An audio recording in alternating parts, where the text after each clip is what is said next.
on MLB Network. Cactus League highlights. Rockies and White Sox. Eloy's coming. Eloy Jimenez with a shot up the line that'll score Tim Anderson and Luis Robert. I am excited to see some guys healthy from the jump start this year. Yeah. Like him. There are people that think that Eloy could win like a batting title this year. Not if this guy's still around, because Tim Anderson's a better candidate for that. I like Josh Harrison. Brings in Josh Harrison, loses the helmet, Mays style, and then Yasmani Grandal doubles to right. I mean, they're going to score. And by the way, the White Sox lineup, as scary as it is, got even better over the weekend with news of a trade. They did have to give up a lot to get a really good offensive player. But that's what we'll talk to Mark Feinsand about at this hour. Leading the lead, AJ Pollock to the White Sox and Craig Kimbrel to the Los Angeles Dodgers. Give us the particulars. What an old school trade. 1-for-1, 2 contenders, each filling a need. This wasn't a prospect thing. Like you said, 1-for-1. Kimbrel for Pollock. The Dodgers get their closer to replace Kenley Jansen. The White Sox acquire AJ Pollock, who will slot in right field, shifting Andrew Vaughn and Gavin Sheets likely to a DH role. This was a need for both teams, an excess for both teams, and it really works. Now, for the White Sox, the deal comes on the day where they find out Garrett Crochet is going to need Tommy John surgery. So all of a sudden, you're subtracting 2 arms from that bullpen. They're still pretty deep there. Liam Hendricks, Aaron Bummer, Joe Kelly, Jose Ruiz. So there's plenty of bullpen there. But they were really deep before that. They take away Kimbrel. They lose Crochet to injury, with the trade to the Dodgers. Yeah, we'll talk about the Kimbrel part of this for a second, but I want to ask about the White Sox. And you mentioned 2 interesting players for them, young guys with tremendous upside. Is there a chance, because if I was an opposing GM or scout or somebody in the baseball world that had the ear of my boss, I'd say, can we call the White Sox about Gavin Sheets? Because that guy is another kind of power hitter. We're talking about prodigious, like Tommy-style thump in that bat. Maybe I saw him on the right days. That's why he's not going anywhere. Dude, that guy's a game changer. But if he's going to be an occasional DH with the White Sox, maybe somebody could pry him out of there. Is there a chance of that? I don't think so. I think maybe Vaughn and Pollock see some time in right field together. Vaughn may shift between the two. I think Sheets, the White Sox love his bat. I don't see him going anywhere. Oh, that guy's a beast. I don't know how much of him you've watched. My goodness, he pops right off the page. I'm curious about Kimbrel getting traded. Obviously we're seeing the need there, but I looked at that as Hendricks was willing to do, at least publicly it sounded that way, that he was willing to be set up and used however way they wanted him to. Kimbrel gives you a guy at the end that really gave them a lot of flexibility over the 162 games. I thought they might keep him. I thought they were a better team with those 2 at the back. I think they gave up a lot as far as where they're going to get to at the end of the year by giving up to go get AJ Pollock. Love AJ Pollock. Nice player. I think he's going to have a big year. But, man, this thing's won on pitching all the time. Kimbrel had a huge first half with the Cubs last year. When he got traded to the White Sox, wasn't quite as effective in that setup role. Hendricks was arguably the best closer in the American League last year. So I think the White Sox like him in that role. Kimbrel prefers to pitch the 9th. Obviously, he'll do that there with the Dodgers, who have a pretty good bullpen themselves. But I think overall, you look at $16 million salary. They're able to shed a little bit of salary in the deal as well. And we know that relievers are always available in July. And if the White Sox feel that they need another reliever come July, they'll do like they did last year and they'll go out and get one.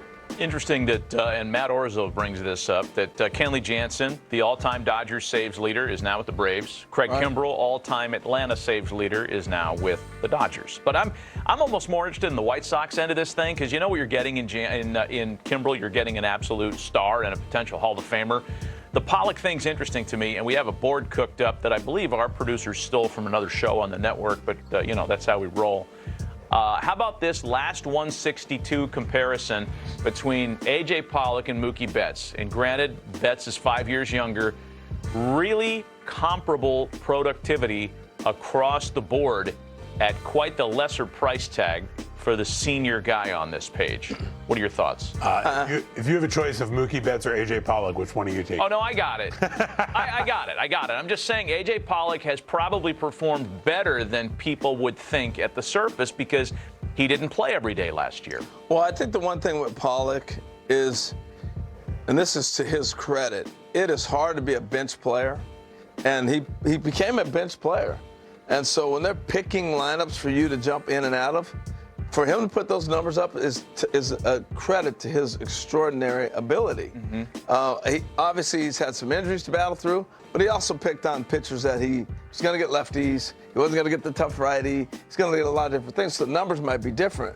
But I offset that with it's very difficult to be a bench player. I think he's going to be better playing every day, knowing I'm in the lineup now, and making adjustments on a daily basis. All these ex-Notre Dame guys find their way back to the I-94 corridor pretty quickly. Craig Counsell, AJ Pollock's back in that part of the world now. Get those alumni tailgates ready to roll. Hey, in that highlight we showed you, the White Sox-Rockies highlight, the fact that we saw some Rockies footage in there gives me an excuse to ask you about what you've written about yesterday, Mark, and that is the direction of the Colorado Rockies. The Chris Bryant off-season signing caught many by surprise. I think Rockies fans are certainly happy that there's a star in the fold. He is the key addition in a series of them. Jose Iglesias will shore them up the middle, but Trevor Story's gone. Ian Desmond contract expires, and John Gray is gone as well. What do we make of what the Rockies have done this offseason? Well, when they signed Chris Bryant to that $182 million contract, the question was asked all over baseball, if they were going to sign Chris Bryant for that money, why'd you trade Nolan Arenado to begin with? It doesn't make any sense. They traded Arenado. He had $199 million, I think. No, sorry, that's what they paid. They paid $50 million to the Cardinals with Arenado to make that trade. And it was like, well, if you're going to do that, why not just keep him? Couple things. Number one, Arenado could have opted out at the end of 2021. He likely would have, so you would have let him walk for nothing. Number two, if you look on this graphic right here, they would have been paying Arenado $35 million this year. They're paying Bryant Iglesias, closer Alex Colomé, and Chad Kuhl $36.1 million combined. That's all more than the A's. They've been able to, they've been able to expand, fill a few different holes for the same money, and they also picked up Austin Gomber in that trade, 4 other prospects. So the Rockies had a plan in terms of all of this. Now it's starting to take fruition. They've got a good young pitching staff. They just signed Ryan McMahon to an extension, 6 years, $70 million. So they like what they're doing there. People looked at it and said, why would you have let Arenado walk? He likely would have walked anyway, and then they wouldn't have had any of the stuff that they got back in that trade. Interesting. Yeah, well, I still plenty of road to hoe for the Rockies and Diamondbacks dealing with beasts in that division. Let's shift the focus over to the NL Central, where we have a tweet. We got some information. You want to know about Albert? I'd be interested to know. I know you would.